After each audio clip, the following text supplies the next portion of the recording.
قندورة او فستان اللي عندي ان شاء الله للبنوتات ان شاء الله. روعة موديل ولا اروع. راح نفصلها معكم ونخيطها معكم. تبع الطريقة درنا لها لاستيك في الرقبة، ودرنا لاستيك في الخصر، ودرناها في اليدين، ودرناها بالفولون. نبداو ان شاء الله.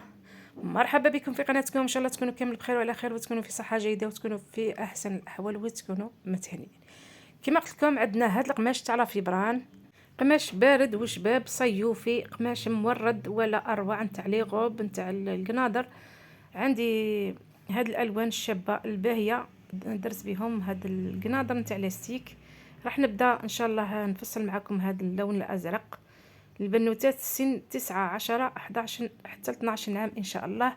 المهم نحتاج كذلك لاستيك المطاط، ونحتاج لاستيك هذاك اللي عمروه في الكانيطه تاع الماشينه. ان شاء الله راح نبداو نفصلوا هاد القماش تاعنا. نحتاجو في هاد الفستان او القندوره 2 مترات تاع القماش تاعنا. راح نفصل معكم كامل القماش هكذا باش تفهموا.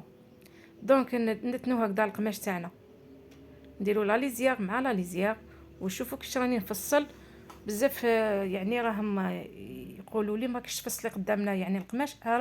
راح نفصلها قدامكم. تبعوا الطريقه. شوفوا نجيو من كما تعرفوا العرض نتاع القماش فيه 150 متر. راح نجيو للعرض تاعو هو متني على 2 طبعا، وراح نرفدو 80 سنتيمتر هكذا. تبعوا الطريقه كيفاش راح نفصل لكم هذا الفستان هذا. ما تقولوليش يعني ما عطيتيناش ما فصلتيش قدامنا القماش. راح نفصلوا قدامكم كامل. صاي نفصلوا هكذا، نشركوا القماش تاعنا هكذا باش يخرج نقد قد طبعا. بعد ما طبعا تشمخوا القماش تاعكم غايه الغايه وتحدوه، ترجعوا عاده تفصلوه باش هكذا تخرج لكم الفصاله مضبوطه. طبعا هذه القطعه نتاع جلال، صحيح فهمتوا، راهي على 2. القطعه هذه دوك نعطيكم القياس تاعها ان شاء الله. تبعوا الطريقه. القطعه هذه راهي على 2، راهي متنيه على 2. نعطيكم الطول تاعها. دونك دوك نعطيكم القياس. نديرو 60 هكذا في العرض على 80 سنتيمتر. نرجعوا نجيبوا القطعه اللي بقات لنا ان شاء الله. راح نحيو منها الفولون. القطعه هذه كذلك راهي على 2، راح نحيو منها الفولون. والفولون راح نحيو 2 قطع، 2 قطع طبعا. راح نعطيكم القياس تاعها. القطع راح نرفدو فيهم 30 سنتيم كيما هكذا هكذا. وفي الطول تاعهم منا راح نرفدو 90 سنتيمتر. يعني كل قطعه راهي فيها 90 على 30 سنتيم. هذه بالنسبه للفولون. ان شاء الله تكونوا فهمتوا هكذا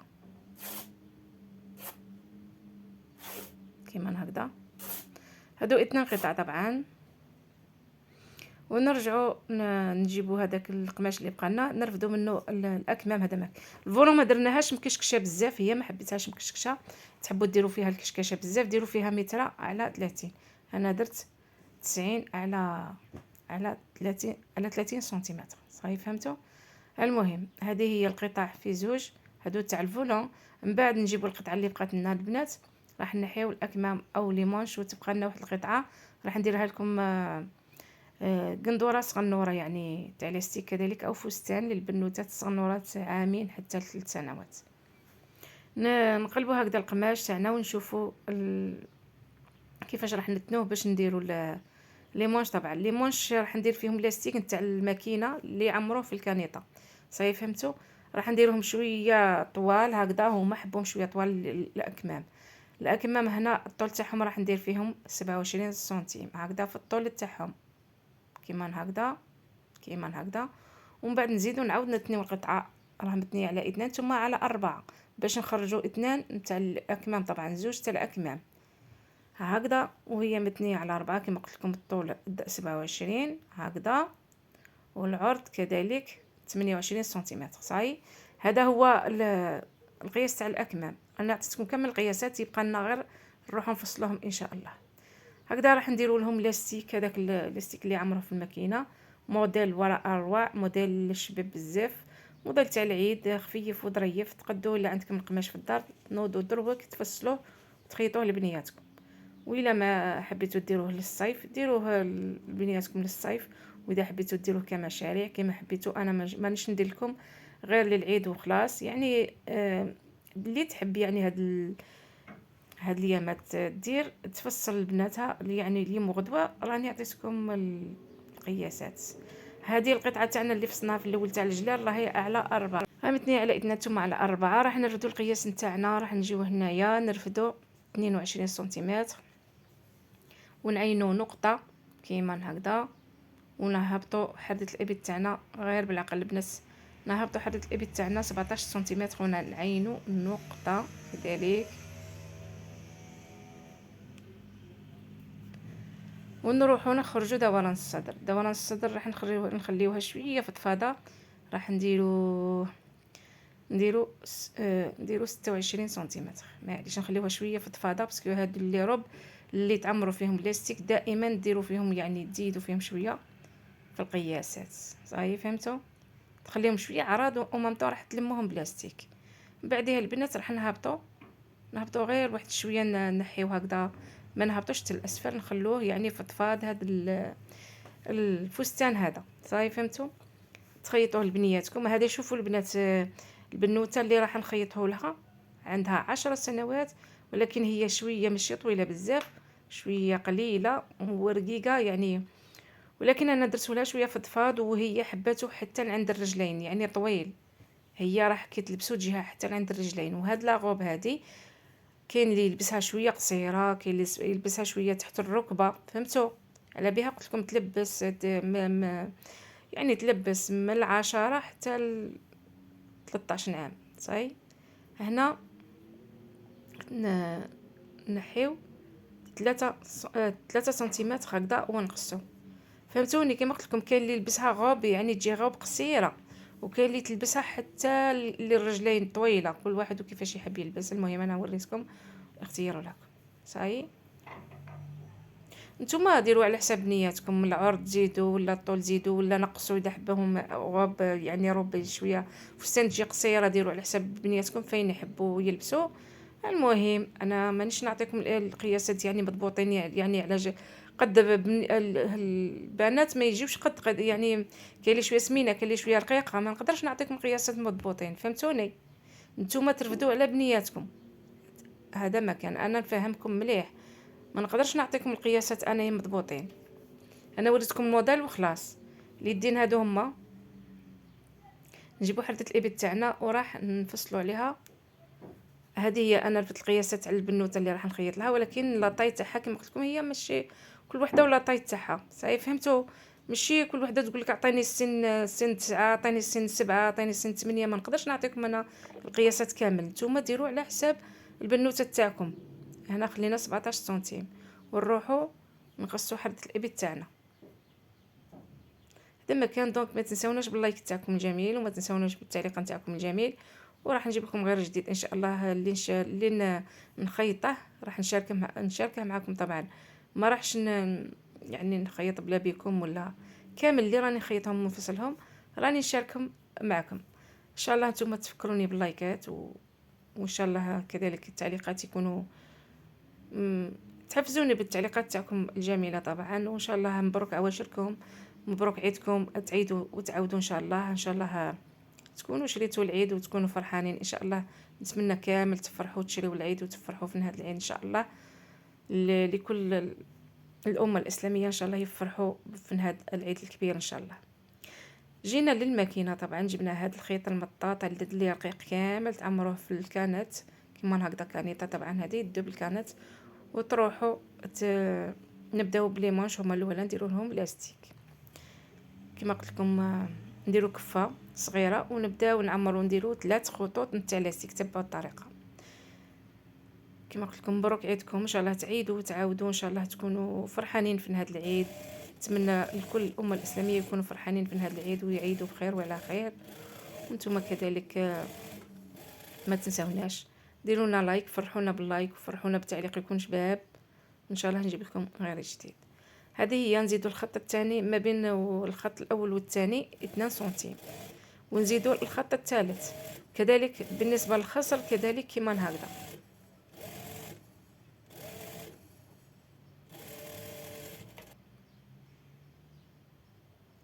هذه هي حبيت نقول لكم. مبروك عواشركم كما قلت لكم، مبروك عيدكم. واللي ماتوا الله يرحمهم، واللي راهم مرض ان شاء الله ربي يشافيهم، ونتمنوا الخير لكل الامه الاسلاميه ان شاء الله. يا ربي تكونوا فرحانين في نهار العيد، ونطلبوا غير الصحه وهذا مكان. دونك هادو زوج تاع اليدين رانا درناهم مع بعض، وهذا مكان. نروحوا نجيبوا اليدين نلصقوهم كيما هكذا، ونروحوا نديروا نلصقوهم كامل مع بعض كيما هكذا، ونديروا لهم السيرفيل. طبعا سهله ماهله الطريقه هذه هي. ربي يخليكم بنياتكم هكذا، تفرحوهم بهذا الفساتين الشابين في نهار الصيف. كما قلت لكم ماشي غير للعيد، هذا الفستان هذا ديروا لبنياتكم في الصيف، راه باقي مازال الصيف. نجيو من هنا من رقبه لهنا نهبطوا ب 26 سنتيم، ونعينوا هذاك الخط باش نديروا اللاستيك في الخصر. صحيح فهمتوا؟ ديروا من هذه الجهه وديروا الجهه الثانيه. دوك راه باقي لي منه القماش هذا. دوك ندير لكم فستان ولا اروع للبنوتات الصغنورات. طبعا كذلك ندير لكم واحد الفستان يهبل يهبل يهبل. انتظروني في مور العيد ان شاء الله، كي نعيدوا ونكملوا راح ندير لكم فيديوهات ولا اروع ولا اروع للصيف، مشاريع الصيفيه. طبعا مازال نزيدوا نفصلوا مع بعض ونخيطوا مع بعض ان شاء الله المشاريع المربحه. لاستيك ديروا كيما هكذا 55 سنتيمتر، وديروا على حسب كما قلت لكم البنوته تاعكم. صاي تقلبوا على اثنان وتخيطوه، وديروا النصف تاعكم.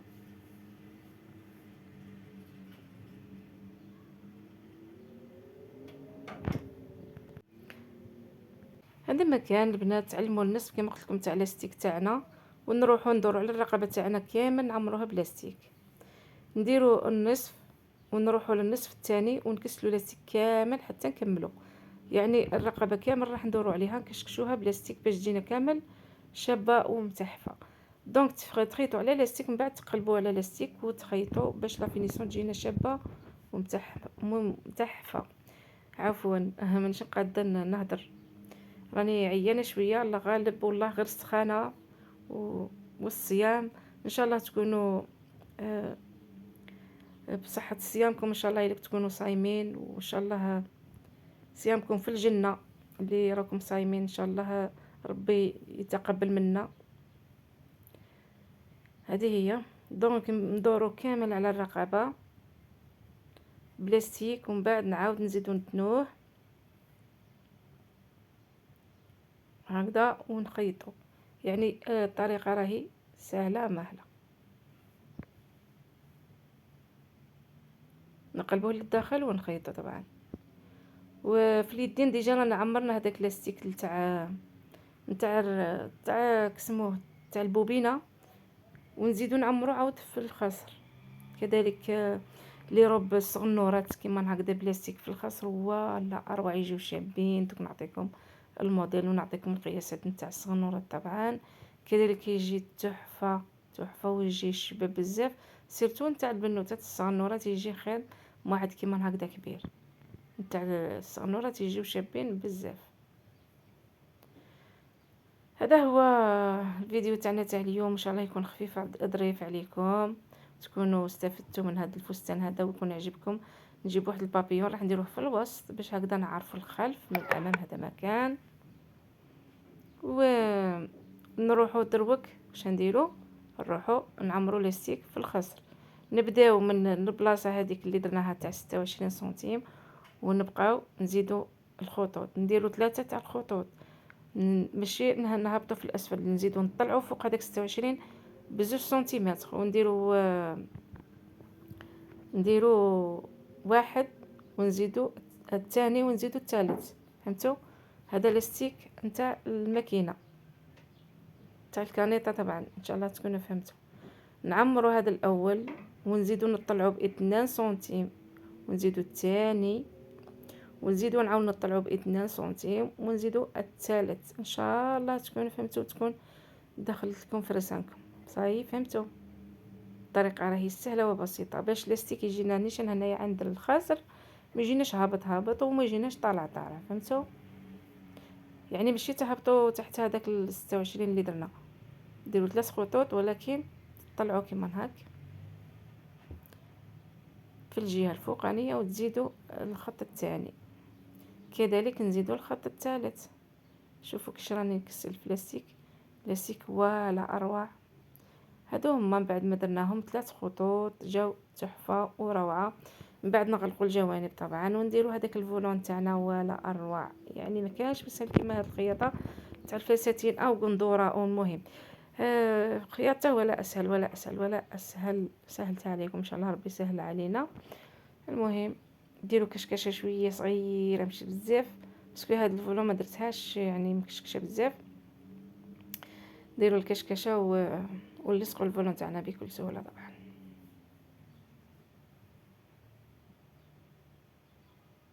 بعد ما درنا الكشكشه طبعا راح نخيطوا الفولون في الفستان تاعنا، ودوك تشوفوه جاهز ان شاء الله. ديجا راكم شفتوه في الاول تاع لا فيديو، ونزيد نوريهكم ان شاء الله. راح يعجبكم اكيد هذا الفستان الرائع الشباب الصيوفي بارد. هذا القماش ولا اروع، بارد صيوفي صيوفي صيوفي.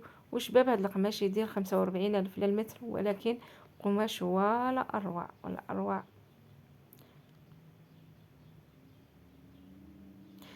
هذا هو من بعد ما درنا تقدي يعني 2 متر ديري بها فستان لبنوتك. هاد اللاج هذا، وما تبقى دير لبنوتك تكون وحده شويه صغيره صغنوره.